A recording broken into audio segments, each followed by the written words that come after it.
ஆனால் டிபாசிட் கட்டுறதுக்கு கூட மக்கள் என்ன அன்னதுக்கு வீடு வாங்குற, அன்னதுக்கு வீடு வாங்குற, அன்னதுக்கு வீடு வாங்குற, அன்னதுக்கு வீடு வாங்குற. என்ன பண்ணுறது, ட்ரை பண்ணலாமா வேணாவா? லோனு போட்டாலும் ரிஜெக்ட்டு. சரி, ஏதோ இது ஒரு வாட்டி கூப்பிடுறாங்க, நம்ம ட்ரை பண்ணி பார்ப்போம். என்னப்பா வேலை முடிகிற டைமில் ஆள் வர்றீங்க? அது இது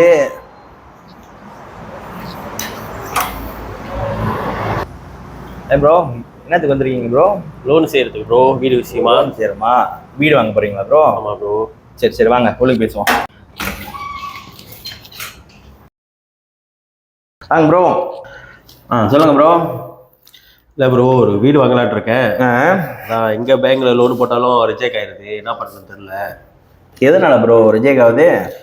ஆக்சுவலி என்ன பிரச்சனைனா, நம்ம பேர் வந்து கொஞ்சம் சங்கோடில் இருக்குது, சித்த ஹவுஸ் பிரச்சனையாக இருக்குது. டிபாசிட்டும் இல்லை நம்மகிட்ட, அந்த அளவுக்கு பெருசாலாம் டிபாசிட் இல்லை. கோச்சிக்காதீங்க ப்ரோ, இந்த மாதிரி சொல்கிறேன்னு. ஆனால் டிபாசிட் கட்டுறதுக்கு கூட மக்கள் என்ன, சாரி ப்ரோ, இவ்வளோ பிரச்சனை வச்சுட்டு என்னத்துக்கு ப்ரோ எங்களை தேடி வந்தீங்க?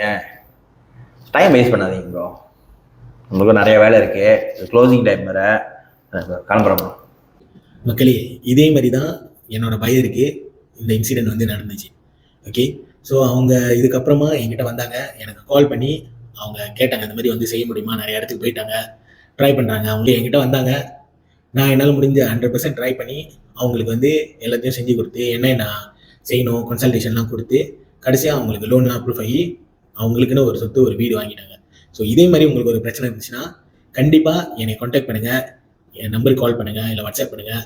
நான் என்னால் முடிஞ்ச உதவியை உங்களுக்கு கண்டிப்பாக செய்வேன். ஓகே மக்களே, ரொம்ப நன்றி. நான் உங்கள் நேஷ்.